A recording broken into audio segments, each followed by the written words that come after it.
Hey guys, let's get more news about Lakers, but first, don't forget to subscribe and leave your like.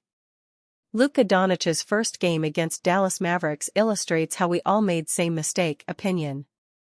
Luka Doncic burying three-pointers, berating referees, and throwing no-look passes in a LA Lakers number 77 jersey was more than enough to send a Mavericks fan back to the fridge for another beer, a second bowl of ice cream, or straight to the medicine cabinet for some help. Doncic scored 19 points with 15 rebounds, 12 assists, and 3 steals. He scored, or assisted, on 51 of the Lakers' 107 points. The game was tied at 91 with a little more than 5 minutes remaining in the fourth quarter, but the Mavericks' lack of scorers and defenders at the rim finally got him. I don't know how to explain it. Just different. I can't even explain it, Doncic told the TNT crew after the game. I can't wait to go to sleep, honestly. Mavericks fans keep going back to sleep in the hopes of when they wake up this trade never happened. What happened on Tuesday night was not supposed to ever happen, but it did, and it illustrated yet again how special Dirk Nowitzki was / for the Dallas Mavericks. The Mavericks traded for Luka on draft night to be their Dirk 2.0. The concept was a dream, and terribly unfair to Doncic. So many things have to break right for a player to be Dirk: health, talent, interest, production all have to be aligned with management for more than 10 years. Had Mark Cuban still either owned the team or had any power with the franchise, Luka may have been Dirk 2.0.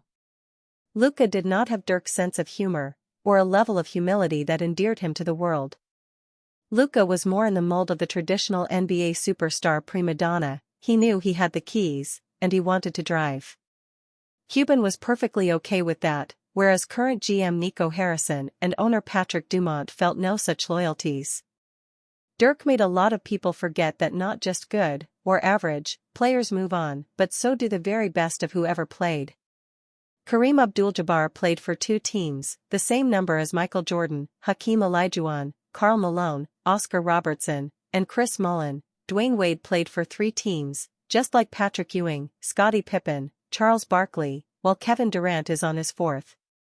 Doncic was not supposed to be on that list.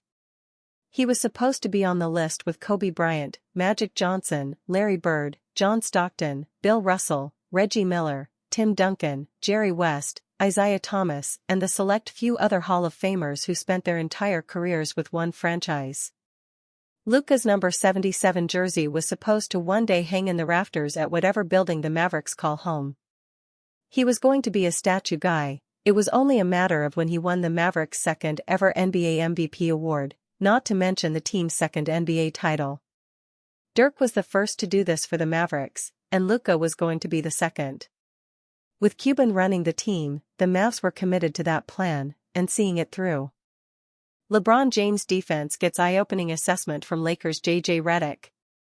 Although most NBA fans were understandably focused on Luka Doncic's first game against the Dallas Mavericks since being traded to the Los Angeles Lakers, this was a big night for LeBron James as well. He watched close friend Anthony Davis, a player with whom he led LA to a championship in 2020, sit on the opposing bench on Tuesday night. The all-time scoring king was not rattled, however.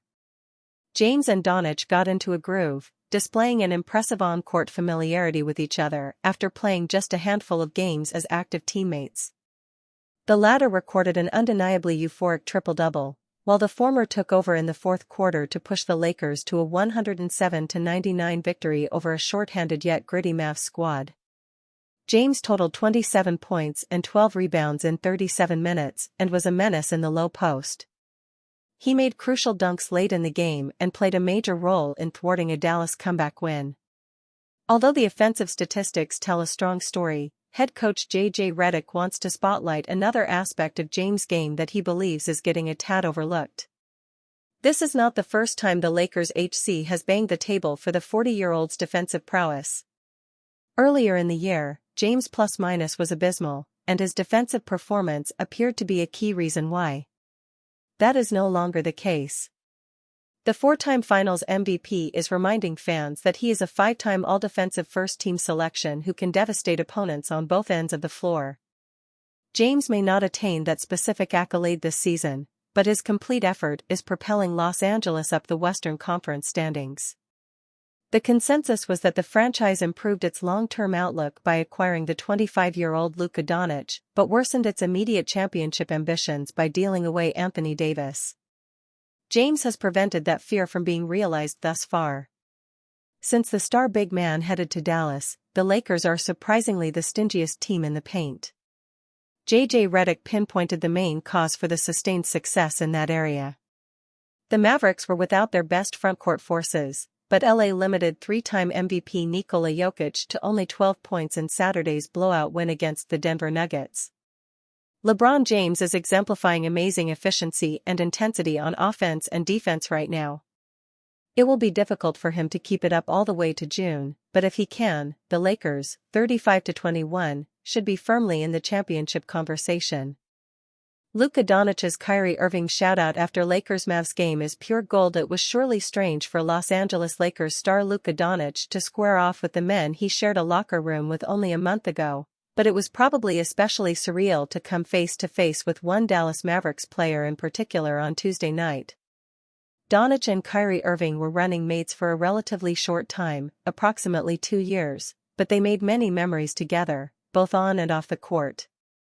They were competitors once again in the Crypto.com arena, as each superbly talented guard made an imprint in this Western Conference showdown.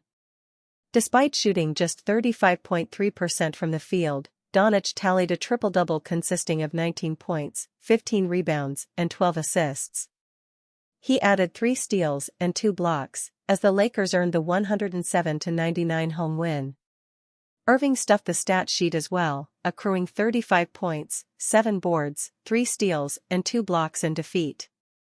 Before the game, the former backcourt duo broke out their special handshake, and the vibes remained strong between the two afterwards.